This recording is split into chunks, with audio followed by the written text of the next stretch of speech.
বাংলার মুসলমান সহ সারা পৃথিবীর মুসলমান ঐক্যবদ্ধভাবে দাঁড়িয়েছে, ঐক্যবদ্ধভাবে আস্থা প্রতিবাদ করছে। এটা থেকে এটা শিক্ষা নেওয়া উচিত। কোন বিধর্মী ইসলাম ব্যতীত মুসলমান ব্যতীত কোন অপশক্তিকে সারা পৃথিবীর মানচিত্রে থাকতে দেওয়া হবে না। ঠিক না বেশি? মুসলমান যদি একবার খেপে যায়, বাংলাদেশের মানচিত্র নয়, সারা পৃথিবীর মানচিত্র থেকে অন্য কোন ধর্ম অবলম্বী আর টিকে থাকতে পারবে না। ঠিক না? হাসনাত আব্দুল্লাহ শুধু একজনের নাম না। হাসনাত আব্দুল্লাহ হচ্ছে টেকনাফ থেকে তেতুলিয়া, রূপসা থেকে পাতুলিয়া, প্রত্যেক যুবকদের একটি করে নাম। ঠিক না?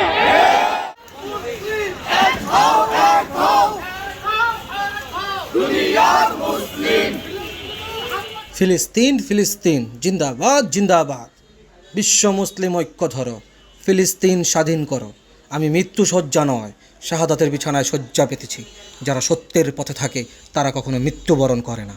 সে তার প্রাপ্য বুঝে নেওয়ার পাল্লায় পৌঁছে গেছে। এটাই তার প্রধান শিক্ষা। ফিলিস্তিন বিজয় হোক, ফিলিস্তিন জিন্দাবাদ, ফিলিস্তিন ফিলিস্তিন জিন্দাবাদ জিন্দাবাদ।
ইতিপূর্বে কয়েকটি মাস যুদ্ধ বন্ধ থাকা সত্ত্বেও শান্তি চুক্তি হয়েছিল যে যুদ্ধ অব্যাহত বন্ধ থাকবে, কিন্তু আমরা দেখেছি সেই চুক্তি ভঙ্গ করে গাজার উপরে আবার নির্মমভাবে হত্যাযজ্ঞ চালাচ্ছে। ঠিক কিনা?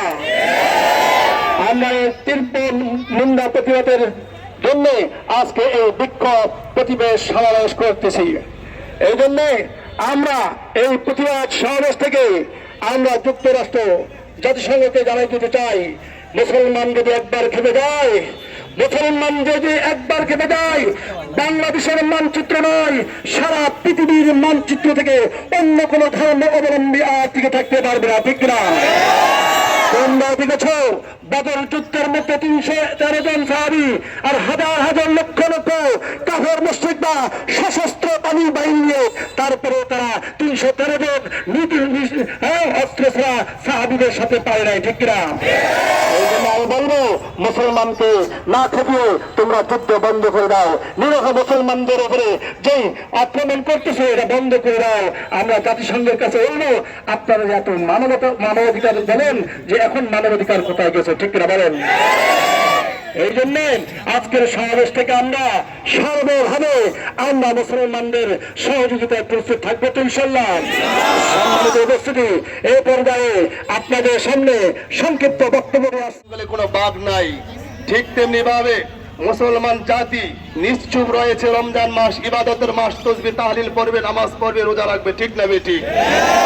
এতে এটা নয় যে মুসলমান কিছু জানে না, মুসলমান কিছু বোঝে না। সবাই অপেক্ষা করছে, রাত্র যত গভীর হচ্ছে সকাল কিন্তু অত সন্নিকটে রয়েছে। ঠিক তেমনি ভাবে বাংলার মুসলমান সহ সারা পৃথিবীর মুসলমান ঐক্যবদ্ধভাবে দাঁড়িয়েছে, ঐক্যবদ্ধভাবে আস্থা প্রতিবাদ করছে। এটা থেকে এটা শিক্ষা নেওয়া উচিত, কোন বিধর্মী ইসলাম ব্যতীত মুসলমান ব্যতীত কোন অপশক্তিকে সারা পৃথিবীর মানচিত্রে থাকতে দেওয়া হবে না, ঠিক না বেঠিক? সকালবেলা ঘুম থেকে উঠে দেখি বাংলাদেশের মানচিত্রে পাশের দেশ যারা গরুর মুখ খায় সকালবেলা ঘুম থেকে ওঠে, তাদের সব কিছু বাংলাদেশে বাস্তবায়ন করতে চাচ্ছে, ঠিক না বেঠিক? আমি পরিষ্কার বলতে চাই, আমরা 47 দেখি নাই, আমরা 71 দেখি নাই, আমরা কিন্তু 24 দেখেছি, ঠিক না বেঠিক? কিভাবে বাংলাদেশ থেকে তাদের ভারতের চক্রান্ত কসাই হুদির সেই ভারতের আনুগত্যকে শেষ করতে হয়, এবার এদেশের মুসলমান দেখেছে, ঠিক না বেঠিক? আগামী বাংলাদেশ মুসলমানের বাংলাদেশ, আগামীর বাংলাদেশ ইসলামের বাংলাদেশ। খুদার কসম করে বলতে চাই, এই বাংলার জন্য যদি আরেকবার যদি ভারতের আনুগত্য যদি প্রতিষ্ঠা করার জন্য যে রাজনৈতিক দল হোক আর অরাজনৈতিক দল হোক, যে কেউ বাস্তবায়ন করতে যাবে, আবার ৭+৭ হবে, আবার ৭+৭ হবে, আবার ৭+৭ হবে।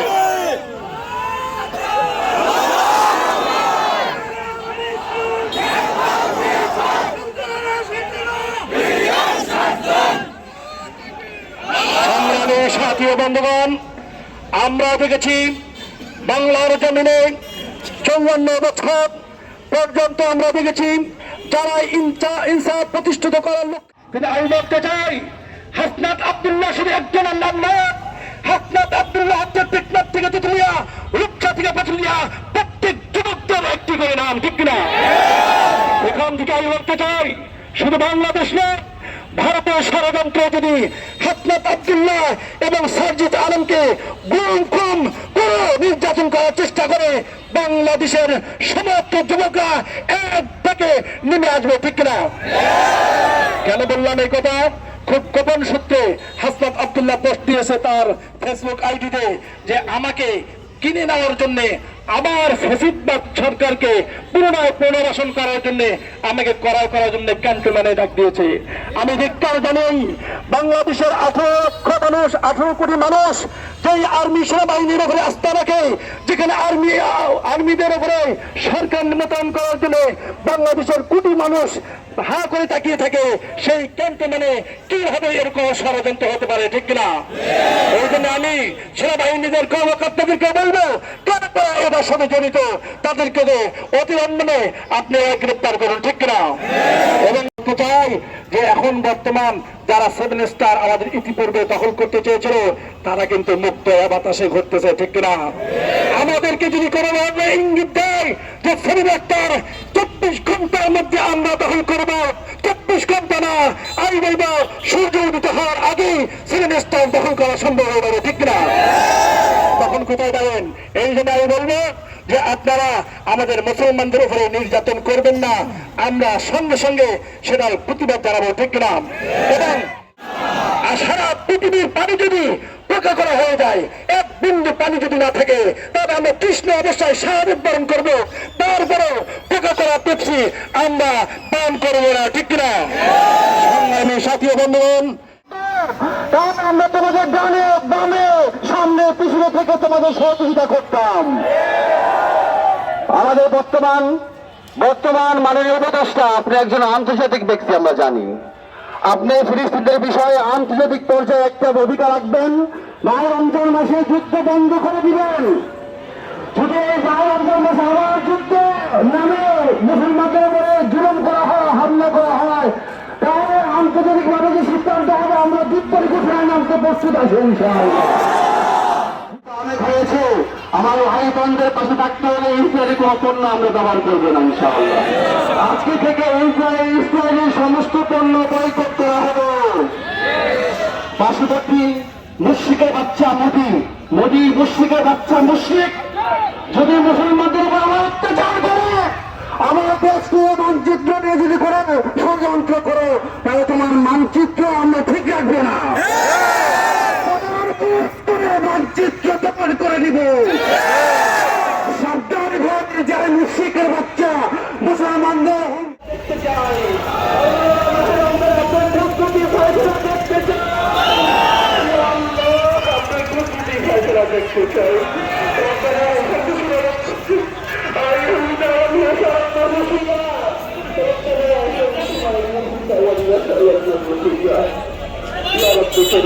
আপনি আমাদেরকে আজকে প্রতিবাদ করার করেন